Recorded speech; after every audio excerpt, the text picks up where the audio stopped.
Баршаңызға қайырлы күн достар. Бүгін осындай өте дәмді, нәзік, ауызда еритін вупи пай тортын жасаймын. Ең көп тапсырысқа пісірген торттарымның бірі, әрі менің ең сүйікті тортым. Видеоны соңына дейін көріңіз. Ең алдымен сары майдың үстіне шоколадымызды саламыз. Менде Қазақстан шоколады. Су буында немесе микроволновкада ертіп аламыз. Содан соң 4 жұмыртқаның үстіне қант салып, әппақ болып көпіргенше миксерлейміз. Шоколад пен майды ерткен кезде, егерде сіздер микроволновкада ертетін болсаңыздар, әр 10 секунд сайын араластырып тұру қажет. Себебі шоколадымыз күйіп кетуі мүмкін. Осылай әппақ болып 2 есе ұлғайғанша миксерлеп аламыз. Содан соң шоколад пен майды міндетті түрде 1 минуттай суытып, содан соң жұмыртқалы массамызға құямыз.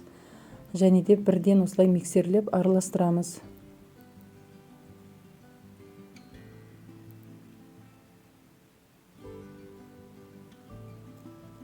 Оның үстіне какао, содан соң қамыр қопсытқышты салып, електің ішінде құрғақ заттарымызды араластырып аламыз. Жұмыртқалы массаның үстіне аз-аз бөліктерге бөліп отырып, миксерлейміз.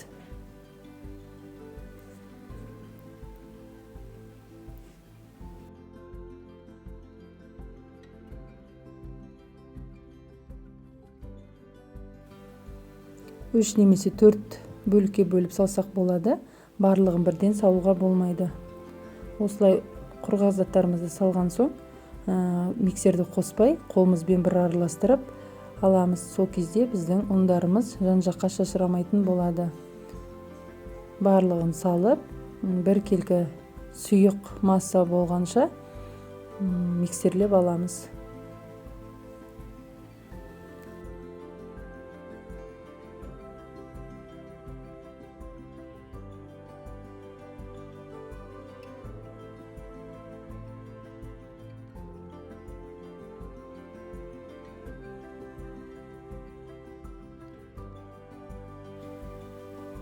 Бізде осындай сұйық біркелкі масса болып шығады. Содан соң 4 пергамент қағазын дайындап аламыз. Яғни бізде 4 корж болады. Содан соң формамызды алып, осылай формамызға кигізіп, жауып қайтадан ашқан кезде бізде дайын дөңгелек ойық форма болып шығады. Ойық жағына біз сұйық массамызды салып пісіретін боламыз. Барлық 4 қағазды осындай формада дөңгелек форма жасап аламыз. Менде формамның диаметрі 24 сантиметр. Немесе бұндай форма болмаса, кәдімгі тарелкімен дөңгелек етіп карандашпен сызып жасауға да болады. Барлық 4 пергамент қағазымызға теңдей етіп бөліп аламыз. Шамамен бір коржға 7-8 ас қасықтай кетеді. Барлығын бөліп салып, біркелкі етіп жайып шығамыз.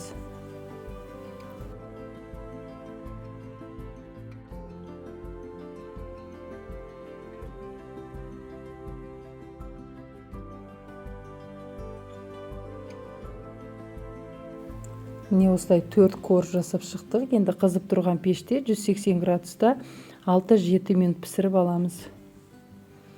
Піскен соң осылай бірден формамызды осындай формамен кесіп аламыз. Яғни бізде тортымыз әдемі біркелкі болу үшін осылай басып кесіп алатын боламыз. Корждарымызды толық суытамыз.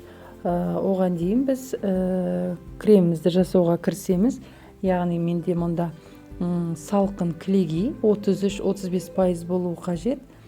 Осылай миксердің ең төменгі жылдамдығымен миксерлеп бастаймыз. Әр минут сайын миксердің жылдамдығын көтеріп отырамыз. Осылай кішкене қоюлана бастағанда 3-4 минуттан соң қант ұнтағын саламыз. Қант ұнтағы мен алдын ала електен өткізіп қойдым. Қант ұнтағын електен өткізген жақсы, себебі онда өте көп түйіршіктер болады. Осылай миксерлеп қою болғанша араластырып аламыз. Содан соң біз сүзбелі ірімшік, яғни творожный сырымызды салып, жақсылап миксерлейміз. Яғни бізде қою, өз формасын жақсы ұстайтын крем болуы тиіс.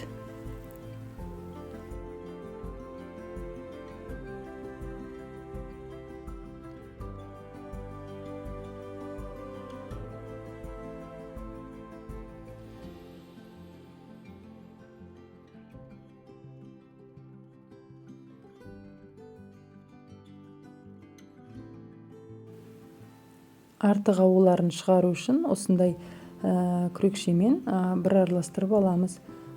Формасын осы жақсы ұстайтындай қою болу керек. Содан соң кондитерлік қапшыққа насадкамызды салып, кремімізді салып аламыз. Насадканың номері менде 808.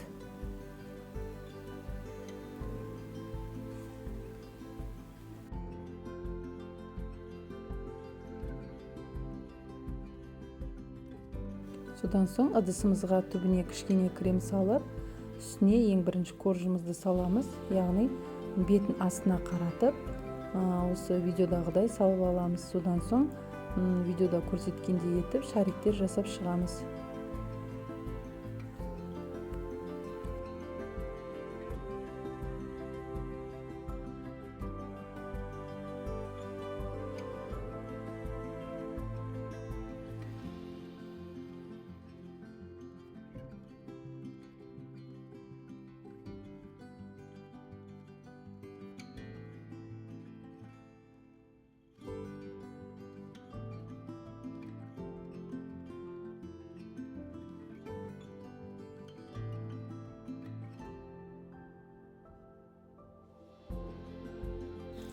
Екінші коржымызды осылай салып, үстін қолымызбен ақырын басып, шариктер жасап, кремімізді жағып шығамыз.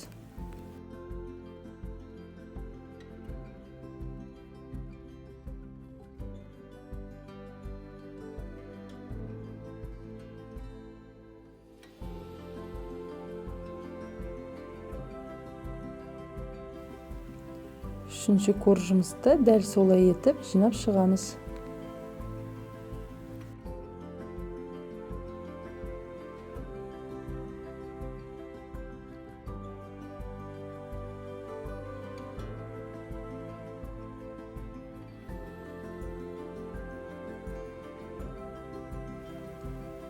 Төртінші коржымызды осылай салып, тоңазытқышқа салып қоямыз тортымызды. Енді шоколад пен кілегейді ертіп аламыз. Содан соң міндетті түрде 1 минуттай суытып, тортымызға құйып шығамыз. Ыстықтай құюға болмайды. Торттағы креміміз еріп кетеді. Осылай біркелкі етіп, жағып, жайып аламыз.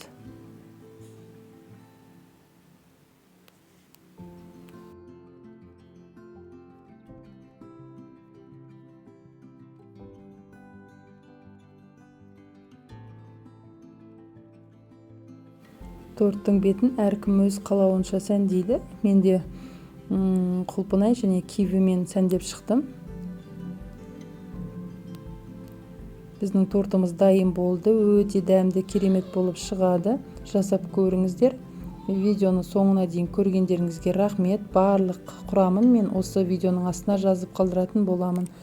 Маған тіркеліп, лайк басуды ұмытпаңыз. Рахмет.